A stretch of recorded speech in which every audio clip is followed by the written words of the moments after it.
So in the previous class, we started with association rule learning, and within that we saw that there are multiple applications for it. After that, we discussed about the types of storage.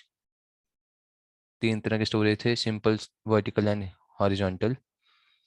And within that, we started working on how to find the association rules. और association rule होते क्या हैं कि भाई कोई चीज़ given है, let's say milk is being sold and then bread is also being sold. तो ऐसा कुछ combination में अगर आ रहा है, that's kind of association. तो जो भी हम एसोसिएशन बनाएंगे उनको एवेल्युएट करने के there were three methods, support, confidence and lift. Support में क्या था, we were actually finding the probability of some X object. जो भी ऑब्जेक्ट होगा उसकी हम प्रोबेबिलिटी देख रहे थे. That support and that can be done for a combination of items also. अगर एक्स कॉमा वाई लिखा है तो एक्स और वाई का इकट्ठा जब भी अकरेंस हो रहा है वो हम काउंट करेंगे and divide by total number of transactions. ये सपोर्ट था. कॉन्फिडेंस में क्या था, we actually looked into the conditional probability. तो y गिवन x का probability will be p x intersection y upon p of x. तो support of x and y divide by support of x, ऐसे करके हमने calculate किया था. And then we discussed about the lift also, जिसमें हमने n of y को भी वेट दिया था कि चलो इसको भी हम यूज़ करें, बिकॉज अभी तक हमने इससे पहले सिर्फ जब भी हमने सपोर्ट या कॉन्फिडेंस निकाला तो हमने एन ऑफ वाई की बात नहीं करी. या तो एन ऑफ एक्स की बात हो रही है या capital N number of items की बात हो रही है, वर्सेस यहाँ पे combination of X and Y की बात हो रही है या सिर्फ एक्स की बात हो रही है. तो पी ऑफ वाई की कहीं बात नहीं हुई थी. For that we looked into the lift. Lift में वी डिस्कस के लिफ्ट का जो फॉर्मूला था, it was actually defined as ratio of conditional probability of Y given X to the probability of Y. तो P Y given X upon P Y was the formula of lift.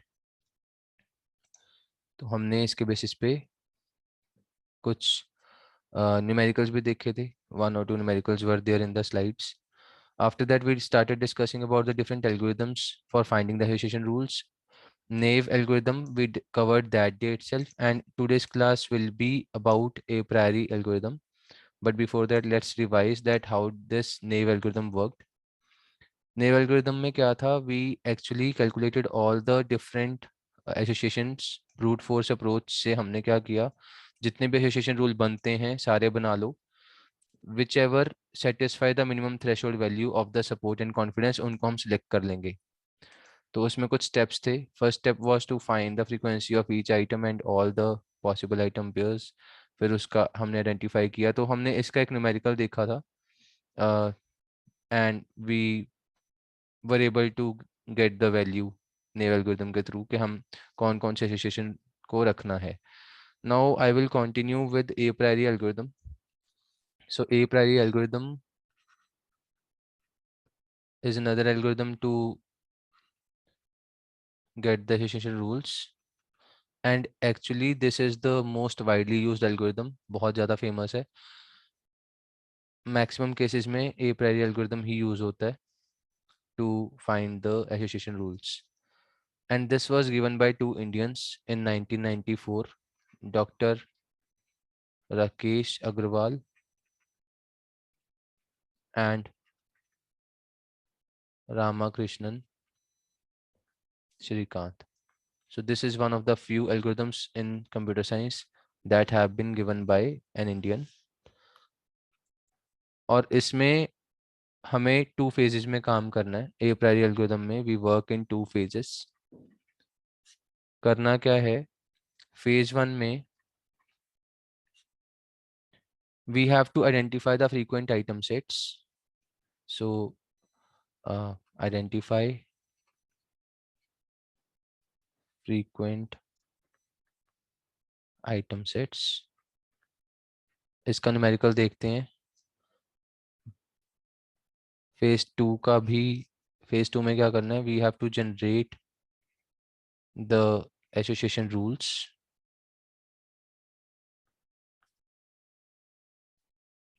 From frequent item sets.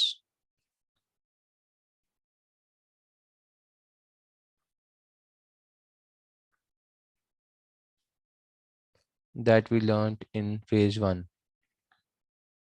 तो phase 1 का ही extension है। We have to generate all the association rules from the frequent item sets. पहले हम frequency बनाएंगे, frequency table. जो भी हमारा फ्रीक्वेंट आइटम सेट होगा उसके बेसिस पे we will design the association rules using the first phase. And इसमें भी we have to satisfy the minimum threshold. तो जब हम एसोसिएशन रूल बना रहे होंगे, in that case association rule वही सिलेक्ट होगा which will be satisfying the minimum threshold value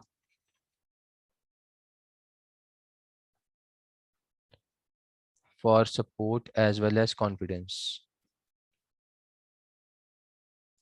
in दोनों के बेसिस पे वी विल बी डिसाइडिंग कि भाई मिनिमम इतना होना चाहिए। लेट्स से 15% सपोर्ट हो, 70% कॉन्फिडेंस हो, तभी हम एक्सेप्ट करेंगे। तो जिसका ये वैल्यू आएगा एसोसिएशन रूल का, वही वही सिलेक्ट होगा। That will be the only association rule that will be selected to get the work done.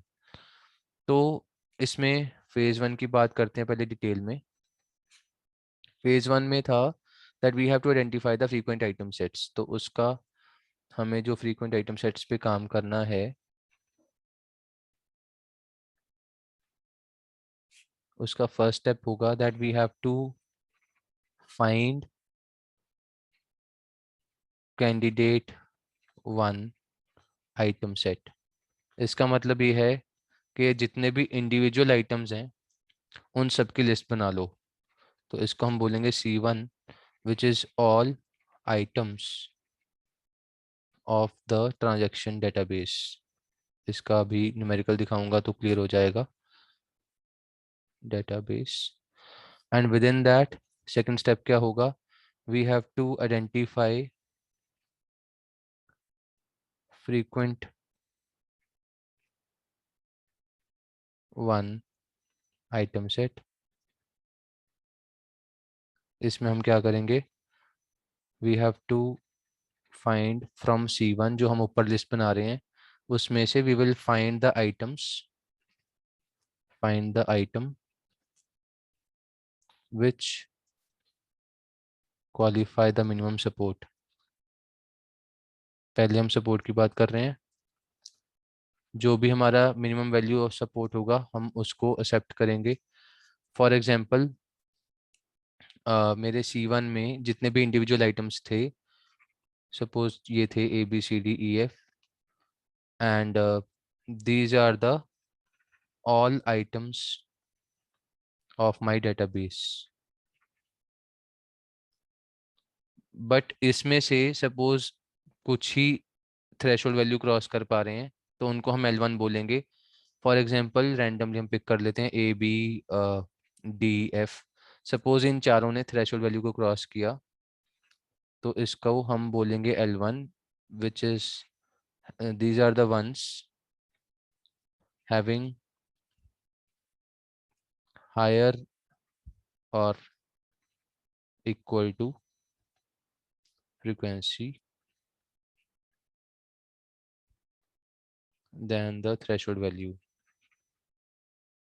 जो भी हमने थ्रेशोल्ड में रखा होगा सपोर्ट का, अभी सपोर्ट की बात चल रही है, तो जितना भी हमारा एक्सेप्टेंस होगा, फॉर एग्जांपल मेरे पास 6 आइटम्स हैं और मैंने बोला कि भाई एटलीस्ट 20% सपोर्ट होना चाहिए, एटलीस्ट 20% सपोर्ट होना चाहिए। तो इनमें से टोटल अगर 6 हैं तो 20% में कुछ भी लिख लो, जैसे 3 2 1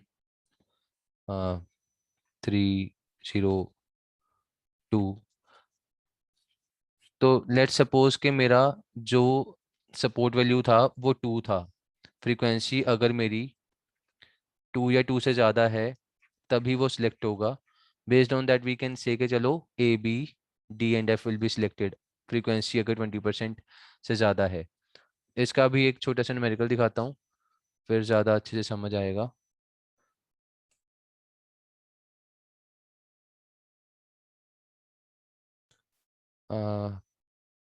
ऐसे ही पहले इसका थोड़ा सा कंटिन्यूएशन में देख लेते हैं, न्यूमेरिकल फिर इकट्ठे हो जाएगा एक।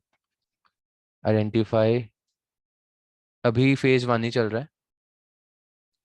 सो we will have to identify candidate 2 data set. जैसे कैंडिडेट 1 डेटा सेट निकाला था, वैसे ही कैंडिडेट 2 डेटा सेट निकालना पड़ेगा।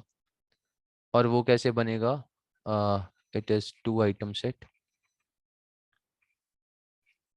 C2, जैसे ऊपर C1 था वैसे ही अब C2 है। And that can be made by joining L1 with L1। अगर मैं L1 का L1 के साथ ज्वाइन करूं तो लेट्स से मेरा ऊपर क्या था, A B D and F था L1 में, और L1 के साथ A B D F ही होगा सपोज। तो हम इनके अगर कॉम्बिनेशंस बनाएं 4C2, चार हैं, चार में से दो दो के कॉम्बिनेशन बनाने हैं C2 में, तो they will look like, same वाले छोड़ देंगे तो AB AD AF, similarly BD BF and FD। FB नहीं होगा, हाँ ठीक है FD। तो आपके C2 में ये वाले 6 आइटम्स आ जाएंगे। इसमें आप कॉम्बिनेशंस बना रहे हो L1 विद L1, और AA नहीं होगा, BB नहीं होगा, तो वो तो नहीं आएंगे। बट AB का आपस में बन रहा है, AD बन रहा है, AF बन रहा है। BA नहीं बनाएंगे क्योंकि AB बन चुका। सो BD बनेगा, BF बनेगा। सिमिलरली आप F का D के साथ बना लो या फिर D का F के साथ बना लो, बात वही है। बट 6 ही बनेंगे इसमें, ठीक है। तो ये वाले 6 जो हमारे बने हैं combinations, these are called C2, ठीक है। अब इनका मतलब क्या है ये भी आपको एक ही न्यूमेरिकल में समझ आ जाएगा। एक लास्ट स्टेप बताना बस। You have to identify. अब इसमें क्या होता है कि हमें चलते जाना है जब तक हमारा मैक्सिमम कॉम्बिनेशंस बनते जाएं। जितना मैक्सिमम हमारी एसोसिएशन बन जाए उतना अच्छा। So identify frequent two item set. So let's say अब अगर मैंने L2 बनाना है, अभी क्या था, सबसे पहले मैंने C1 बनाया, C1 से मेरा L1 निकला। L1 में मैंने क्या चूज़ किया था, जो जो थ्रेशोल्ड क्वालिफाई करेगा वही हम रखेंगे। सिमिलरली C2 से अब हम अगर L2 बनाएंगे, फॉर एग्जांपल हमारा इसमें से AB वाला थ्रेशोल्ड क्रॉस कर रहा है और साथ में BF कर रहा है, तो सिर्फ इन्हीं दो को हम L2 में रखेंगे, बाकी अगर नहीं करे तो हम छोड़ देंगे। एंड ऐसे ही हम L3 L4 L5 ऐसे करके बनाते जाएंगे, ठीक है। अब L3 कैसे बनेगा? इनफैक्ट C3 बनाने के लिए you will have to join, किसको ज्वाइन करोगे? L2 को। L2 will be joined with L2। Similarly C4 बनाने के लिए L3 will be joined with L3। तो ऐसे करके कॉम्बिनेशंस बनते जाएंगे। तो इसका अगर मैं जनरल लिख दूं, जनरली अगर हम लिखें इसको, तो we can say that for CK 2 item sets are joinable. अब इसमें एक और चीज़ है छोटी सी, वो भी बताऊंगा, लेकिन वो एग्जांपल में ही दिखा देता हूँ। If my K-2 items are same, इसका क्या मतलब है ये मैं बताता हूँ। इससे पहले मैं आपको एग्जांपल दिखाता हूँ। Coming on to the slides.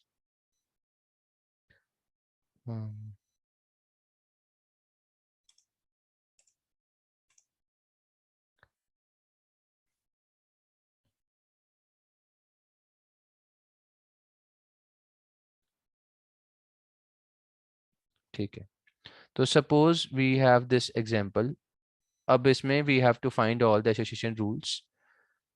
Minimum support of 50% and confidence of 75%. We have some transactions, we have these transactions 100 200 300 400, ये हमारे transaction ID हैं। Items are 134 235 1235 and 25। So these are the different items within each transaction। तो हम कैसे करेंगे? Initially we have this database, but अगर मैं C1 बनाऊंगा, C1 is my frequency table। तो 1 2 3 4 5, दीज आर द 5 आइटम्स जो हमारे पास यहाँ पे हैं। These are the 5 unique items इनमें से। तो 1 2 3 4 5 बना लिया और सबका काउंट भी लिख दिया, ठीक है। 1 मेरा कितनी बार आ रहा है? 2 टाइम्स आ रहा है। 2 मेरा कितनी बार आ रहा है? 3 टाइम्स आ रहा है। तो सबका काउंट लिख दिया। And we said that we had to get the support of 50% और मोर, ठीक है। तो इसमें we will keep only those जिसका 50% से ज़्यादा, 50% ऑफ 5 इज 2.5, तो 2 रख लेते हैं, ठीक है। तो हम क्या करेंगे, 1 वाले को छोड़ दो, बाकी चारों को रख लो, 2 एंड 3। तो 2 एंड 3 वाला हमारा बन गया L1। अब L1 और L1 में combination when we have to make, कैसे बनाएंगे, 1 2, ठीक है, 1 3 1 5, ऐसे ही 2 3 2 5 एंड 3 5, ये वाले सारे कॉम्बिनेशंस बन जाएंगे and all of them have been put into C2, ठीक है। L1 से मेरा C2 बन जाएगा। Now within this we have to find the frequency again. तो 1 और 2 कहाँ कहाँ पे हैं इकट्ठे, 1 और 2 मेरा यहाँ पे है, बस एक ही जगह पे है, तो 1 और 2 का 1 आ गया। 1 और 3 कहाँ पे, यहाँ पे भी है, और 1 और 3 यहाँ पे भी है, तो इनका फ्रीक्वेंसी इज 2। सिमिलरली बाकी सबका फिल कर देंगे, बट रूल इज सेम, तो वहाँ पे 2 और मोर ही रखना पड़ेगा, तो 1 वाले कट जाएंगे and we will have only 2 2 3 2, ये वाले रख लिए। तो हमारे पास दिस इज माई L2। अब C3 बनाना है, तो we have to make a combination in a way कि भाई फर्स्ट एलिमेंट सेम होना चाहिए। अब यही चीज मैं पीछे मैंने लिखा था, आई रोट दैट फॉर सी के, मैंने ये लिखा था पीछे, फॉर सी के 2 आइटम सेट्स आर जॉइनेबल अगर मेरा k-2 आइटम्स आर सेम, ठीक है। ck में ck क्या है मेरा, यहाँ पे C3, अब C3 में K3 हो गया। So if my 1 item is same तभी वो कॉम्बिनेशन बनेगा। तो इसमें 2 3 और 2 5 में 2 कॉमन है, तो इनका कॉम्बिनेशन आपस में बन जाएगा 2 3 5, क्योंकि अब हमने साइज तो बड़ा करना ही है। जैसे हमने मतलब इंडिविजुअल आइटम से दो दो के पेयर बनाए थे, वैसे ही अब 2 2 से 3 का बनाना है। तो 2 3 और 2 5 का कॉम्बिनेशन बना के 2 3 5 बन जाएगा। This is my item set, ठीक है। इसके अलावा कोई और नहीं बनेगा, क्योंकि 1 3 तो है पर 1 5 नहीं है, 1 2 भी नहीं है, तो ऐसा कुछ नहीं है कि 1 रिपीट हो रहा हो कॉम्बिनेशन में। तो 1 3 वाला डिस्कार्ड हो जाएगा एंड 3 5 भी डिस्कार्ड हो जाएगा, क्योंकि 3 5 के साथ कुछ 3 2 करके या 3 6 करके कुछ भी ऐसा नहीं है। तो ओनली 2 3 एंड 2 5 आर देयर, जहां पे मेरा 2 कॉमन है, और इनको कॉम्बिनेशन से मैंने 3 का बना दिया। अब 2 3 5 देखेंगे कितनी बार आ रहा है, 2 3 5 यहाँ पे भी आ रहा है, 2 3 5 यहाँ पे भी आ रहा है, तो आइटम का सपोर्ट है मेरा 2। So no note that 1 2 3 and 1 2 5, 1 2 3 1 2 5 and 1 3 5 are not in C3, ठीक है। ऐसा कुछ नहीं बनाया, वो सिंपली एक रीजन से, because we have to make sure to follow the rule कि मेरा k-2 आइटम्स सेम होने चाहिए। तो अगर आपने 3 से 4 का बनाना है, तो वहां पे भी ऐसे ही कुछ होगा कि सपोज 2 3 6 होता, तो मैं 2 3 5 और 2 3 6 को कंबाइन करके 2 3 5 एंड 6 बना देता, क्योंकि 2 3 5, इनफैक्ट अगर 4 का बनाना है, सपोज मैंने C4 बनाना होता, तो मेरे फर्स्ट 2 आइटम सेम होने चाहिए, तो 2 3 सेम था और 2 3 यहाँ पे भी सेम था, ठीक है। तो 2 3, अगर 2 3 सेम होता तो 2 3 5 6 हमारा 4 का बन जाता, but right now we are stopping here. So this is how we have made this L3। अब यहाँ पे उसके बाद we have to also find the confidence. ये फेज 2 शुरू हो गया, तो मैं फेज 2 के बारे में एक बार थोड़ी सी बात कर लेता हूँ, then we will come back to the slide of numerical. मैंने बोला था एंड में कि अगर मैं सी के निकाल रहा हूँ तो k-2 आइटम्स सेम होने चाहिए, that we have seen in the numerical. Now let's talk a bit about phase 2, कि फेज 2 में कैसे करना है। Phase 2 may we have to now generate the association rules. Now because we have already made the frequency table and everything in the phase 1, तो अब directly हम generate करते हैं association rules को in phase 2।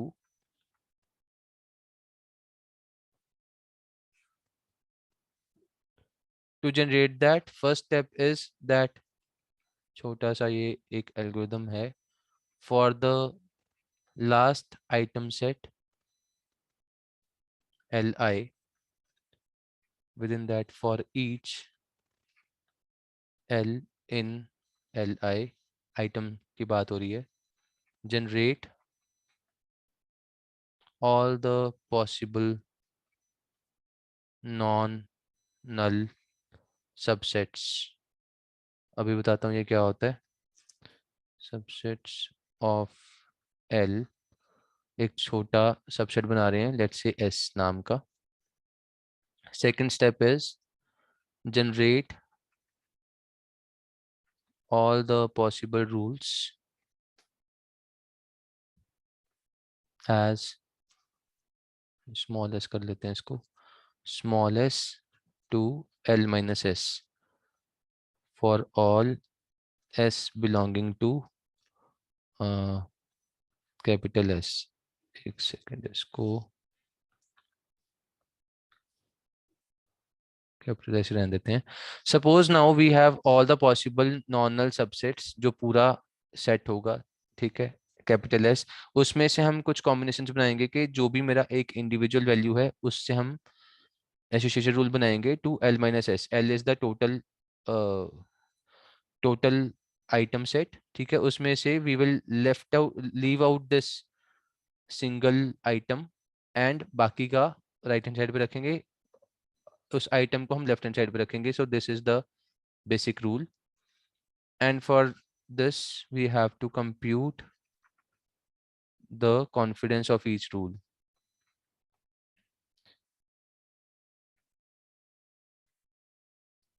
So after doing this, अब क्या करेंगे, we have the confidence,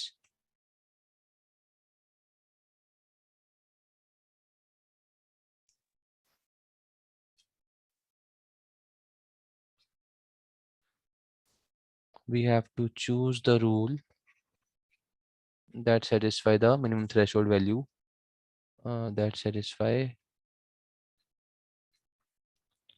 confidence threshold value, जितना भी रखा होगा उससे ज़्यादा होना चाहिए, ठीक है। फॉर एग्जाम्पल मेरे पास L3 का कैलकुलेशन के बाद पीछे 235 आ गया था एंड में। अब 235 का नॉन नल आइटम्स कौन से होंगे, तीन आइटम है, 2⁻³ 8 सच बन सकते हैं। 235 को छोड़ दो, नल को छोड़ दो, उसके अलावा 6 बचे। This is one, this is second, ठीक है, this is my third one, 2,3, 2,5 and 3,5. So these are the 6 non-null subsets. अगर ये बन गया, अगर ये मेरा स्मॉल एस है, तो मैं एसोसिएशन रूल कैसे बनाऊंगा, small S to L minus S. तो क्या करना है, टू, इस साइड ब्रैकेट जरूरी नहीं है, सो to, to, 3 and 5, 3 to 2 and 5। तो आप टोटल में से माइनस करते जाओ बस, ठीक है। 5 to 2 and 3, 2 3 to 5, 2 5 to 3, ऐसे करके we have made the association rules, ठीक है। These are the association rules based on this concept जो हमने ऊपर अभी बताया है। Now coming to the slide for the discussion कि हम इसकी कैलकुलेशन कैसे करेंगे। सो हमने ऊपर वहां पे 1 2 2 3 and 5 निकाल लिया था फेज वन में। Phase one got me this 3 frequent item set 2 3 5। Now based on that जितने भी मेरे कॉम्बिनेशन थे, 2 to 3 5, 3 to 2 5, 5 to 2 3, and then 3 5 वाला, 2 5 वाला एंड 2 3 वाला, सबका we will calculate the confidence, ठीक है। जो हमने पीछे 6 देखे थे उन सबका कॉन्फिडेंस निकालेंगे। कॉन्फिडेंस का formula is this, n(2 3 5)/2 in this case. Denominator में लेफ्ट हैंड साइड आएगा हर बार, ठीक है। जैसे 3 5 नीचे आ गया, यहाँ पे 3 आ गया, यहाँ पे 2 5 आ गया। सो कॉन्फिडेंस का formula we will put, and then if you find the frequencies जो ऊपर हमने फ्रीक्वेंसी टेबल बनाए थे, यू विल सी दैट जैसे n2 है, n2 छोड़ो, लेट्स से 3 to 5, 2 3 and 5 देखते हैं कि हमारा कितनी बार आ रहा है। 2 3 and 5 मेरा 2 बार आ रहा है, 2 3 5 सेकंड वाले में भी आ रहा है, 2 3 5 मेरा थर्ड वाले में भी आ रहा है। So the count is 2। तो ये ठीक है, न्यूमरेटर में द वैल्यू इज 2 हियर, ठीक है। एंड 2/3 करेंगे तो हमारे पास सबके कॉन्फिडेंस वैल्यू आ गए हैं। And in the question it was given that हमें वही रखना है where my confidence is more than 75%, ठीक है। तो कॉन्फिडेंस मोर देन 75% का मतलब है सिर्फ इसमें से दो ही सिलेक्ट होंगे, ये वाला और ये वाला। तो हमारे पास confidence of this association 2 3 to 5 ये वाला सिलेक्ट हो जाएगा, एंड 3 5 to 2 ये वाले दो सिलेक्ट हो गए. After selecting these two, now within this आप इसको ब्रेक कर सकते हो. फॉर एग्जाम्पल यहाँ पे दिख रहा है हमें हमें पता है 2 3 to 5 वाले का कॉन्फिडेंस वॉज 1 एंड 3 5 to 2 वाला भी 1 था. Now you can also calculate for 2 to 5 and 3 to 5, और इस केस में 3 to 2 5 to 2. तो मतलब इंडिविजुअली भी आप कर सकते हो 3 2 5 3 5 एंड 3 2 5 2. तो अगर आप इन सब का कैलकुलेट करोगे तो with in this also you will find that confidence is different. जैसे 1 1 यहाँ पे आ गया, बट यहाँ पे 0.67 रहेगा, तो ये वाला डिस्कार्ड हो जाएगा, ये वाला रखा जाएगा. So these are the final association rules जो हमें पूरी फेज 1 और फेज 2 के बाद कैलकुलेशन करके मिले. ठीक है. So these are the 5 association rules that have been selected. ये दोनों तुम्हारे पीछे आ गए थे, एंड आफ्टर दैट बाकी वाले भी हमने निकाल लिए, कंफर्म कर लिए कि भाई इनका confidence is passing the threshold value or not. So after that, now we will discuss some advancements. So there is some improvement also, जो a priori को कुछ improve करा लोगों ने. A priori algorithm can be improved by using a priori property. A priori property states that all the non-empty subsets of a frequent item set must also be frequent. तो ये वाली चीज को हमें फॉलो करना है, that all the non empty subsets जो आप रख रहे हो वो भी फ्रीक्वेंट होने चाहिए, उसका भी फ्रीक्वेंसी चेक करो.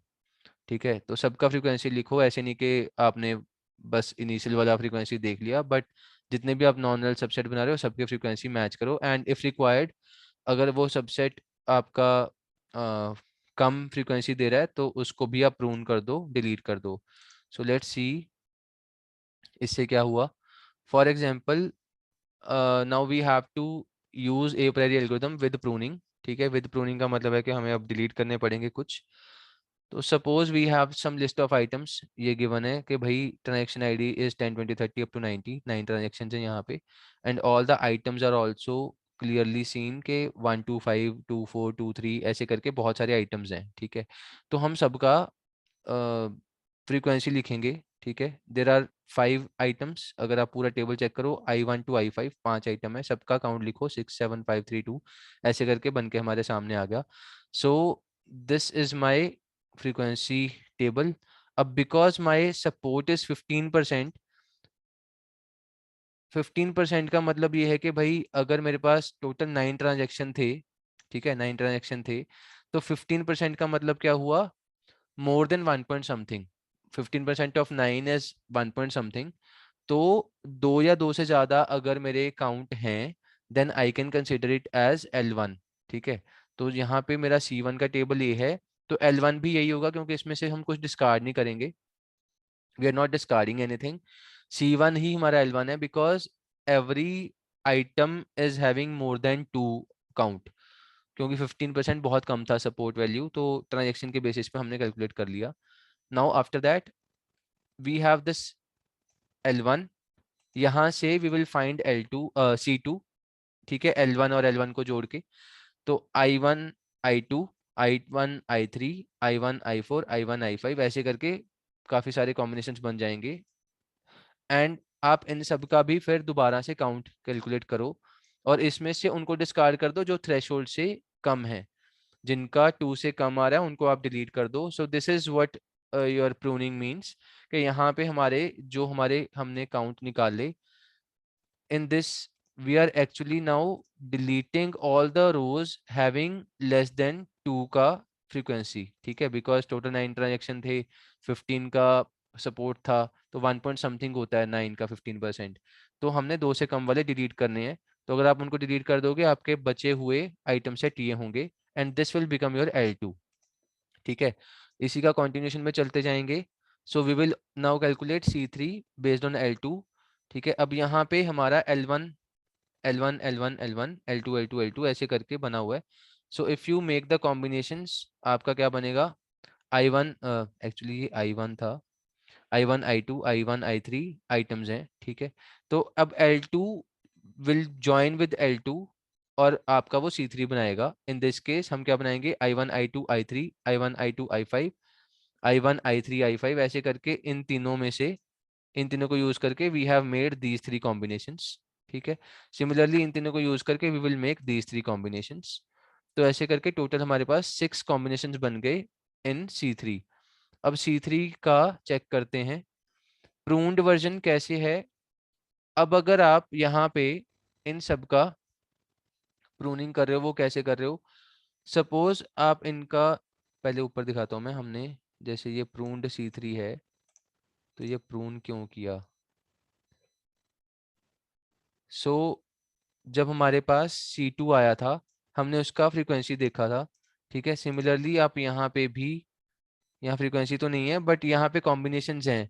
आप यहाँ पे देखो I1 I2 I3 है, I1 I2 I5 है। तो इन दोनों में ये दो कॉमन है I1 I2, ठीक है। But in any other case यहाँ पे हमारे पास I1 I2 I3 तो हो गया, I1 I2 I5 भी हो गया, these are the pruned versions. बाकी सारे डिस्कार्ड हो जाएंगे, मे बी बिकॉज इनकी फ्रिक्वेंसी कम है, ठीक है। तो आपने क्या किया, इसका प्रूव्ड वर्जन निकाल लिया एंड L2 आप इनसे निकाल लोगे कि आप इनमें से I1 I2 I1 I3 ऐसे करके सबका फ्रीक्वेंसी बना लो। जो भी बचा हुआ होगा, अब इसमें मुझे लग रहा है एक आधा टेबल मिसिंग है यहाँ पे, but after deleting all the values, all the rows जिसमें सपोर्ट कम है, वो फाइनल मेरा L2 ये वाला आएगा, ठीक है, जिसमें सारे वैल्यू 2 या 2 से ज़्यादा हैं। After that continuing with it, अगर मेरे पास यही दो आइटम सेट होते, now I have to check के भाई इनका कितना है। अगर आप ऊपर जाके मैच करोगे तो I1 I2 I3 and I1 I2 I5 का दोनों का सपोर्ट वैल्यू इज 2, दोनों का frequency is 2 and obviously they will not be deleted. इसमें से कुछ भी डिलीट नहीं होगा क्योंकि 1 से तो ज़्यादा ही है, 2 और मोर है, तो इसमें से कुछ भी डिलीट नहीं हुआ। अब इनको यूज़ करके जनरेशन ऑफ L3, एक सेकेंड, ये सेम स्लाइड है, just a second, moving on. अगर मैंने सपोज यहाँ पे मेरा अब I1 I2 I3 आ गया, I1 I2 I5 भी आ गया, now I want to make a combination of 4। तो मैं 4 का जो रूल था कि भाई K-2 सेम होना चाहिए, तो पहले दो कॉमन हैं दोनों में, ठीक है, 1 एंड 2 इज कॉमन। तो आप इसको कंबाइन करके 1 2 3 एंड 5 का एक बना सकते हो।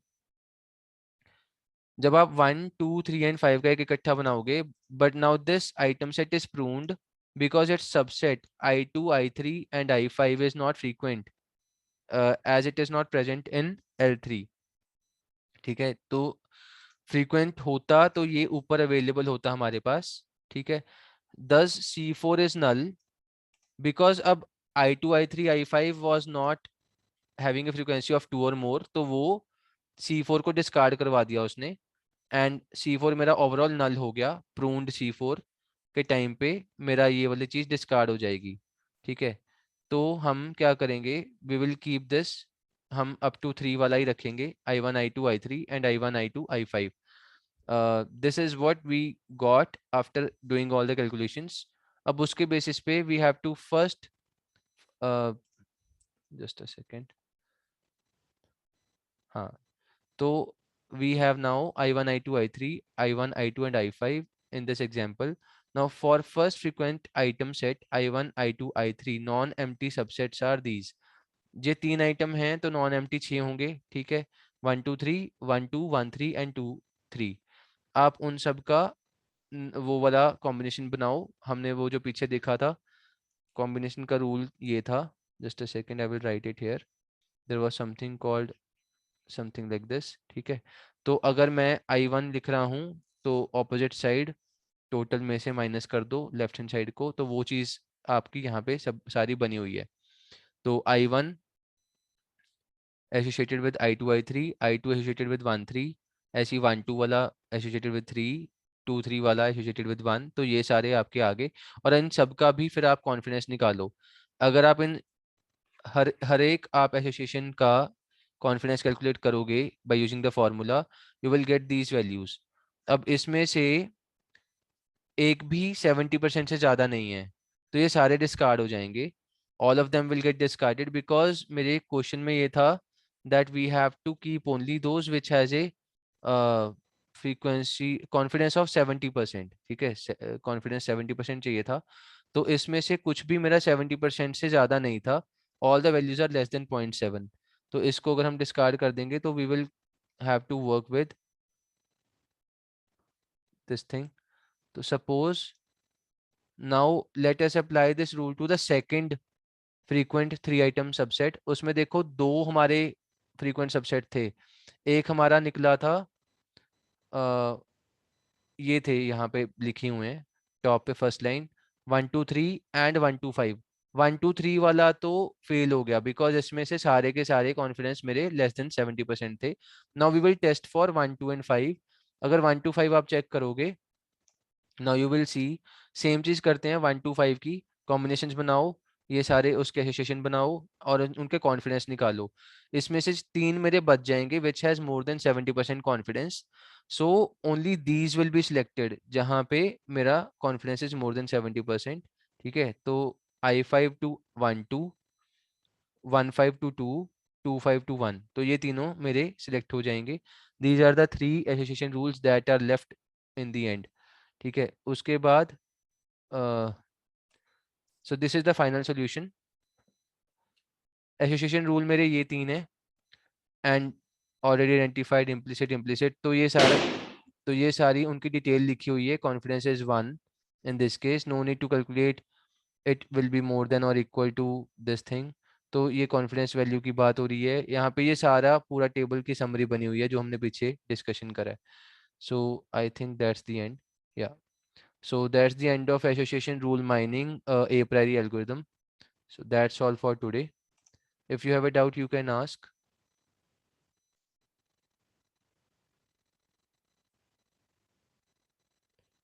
Okay, so that's it.